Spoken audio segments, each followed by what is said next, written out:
సినీ నటి ప్రత్యూష మృతి కేసులో నిందితుడిగా ఉన్న సిద్ధార్థ రెడ్డి కోర్టులో లొంగిపోయాడు. సుప్రీంకోర్టు ఆదేశాలతో అమెరికా నుంచి వచ్చి నాంపల్లి కోర్టులో సరెండర్ అయ్యాడు. ఇక హైకోర్టు తీర్పు మేరకు సిద్ధార్థ రెడ్డి 2 ఏళ్ల పాటు జైలు శిక్ష అనుభవిస్తాడు.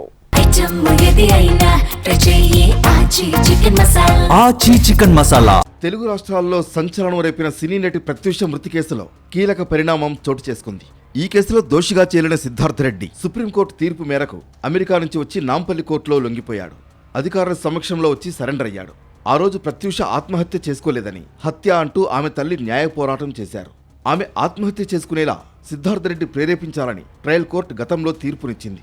5 ఏళ్ల జైలు శిక్ష విధించింది. ఆ శిక్షను హైకోర్టు 2 ఏళ్లకు తగ్గించింది. హైకోర్టు తీర్పును సవాల్ చేస్తూ సిద్ధార్థ రెడ్డి సుప్రీంకోర్టును ఆశ్రయించారు. విచారణ చేపట్టిన అత్యున్నత న్యాయస్థానం హైకోర్టు తీర్పును సమర్థిస్తూ ఇటీవల పిటిషన్ను కొట్టేసింది. 4 వారాల్లోగా సిద్ధార్థ రెడ్డి లొంగిపోవాలని ఆదేశించింది. ఈ మేరకు అమెరికాలో ఉన్న అతడు తిరిగి వచ్చి నాంపల్లి కోర్టులో లొంగిపోయాడు. ప్రత్యూష సిద్ధార్థ రెడ్డి కొంతకాలం ప్రేమించుకున్నారు. తర్వాత వారిద్దరి మధ్య విభేదాలు వచ్చాయి. ఈ క్రమంలో 2002 ఫిబ్రవరి 23న సాయంత్రం 7 గంటల ప్రాంతంలో వారిద్దరూ కలిసి కూల్ డ్రింక్లో విషం కలిపి తీసుకున్నారు. ఓ ప్రైవేట్ ఆసుపత్రిలో చేర్పించగా ప్రత్యూష మరుసటి రోజే చనిపోయింది. చికిత్స అనంతరం మార్చి 9న సిద్ధార్థ రెడ్డి డిశ్చార్జ్ అయ్యాడు. మరణానికి ముందు ప్రత్యూషపై ఎలాంటి లైంగిక దాడి జరగలేదని ప్రభుత్వం నియమించిన 3 వైద్యుల టీం ఒక నివేదిక ఇచ్చింది. ప్రత్యూష ఆత్మహత్యకు నిందితుడు సిద్ధార్థ రెడ్డి పురికొల్పారని సిబిఐ నివేదిక ఇచ్చింది.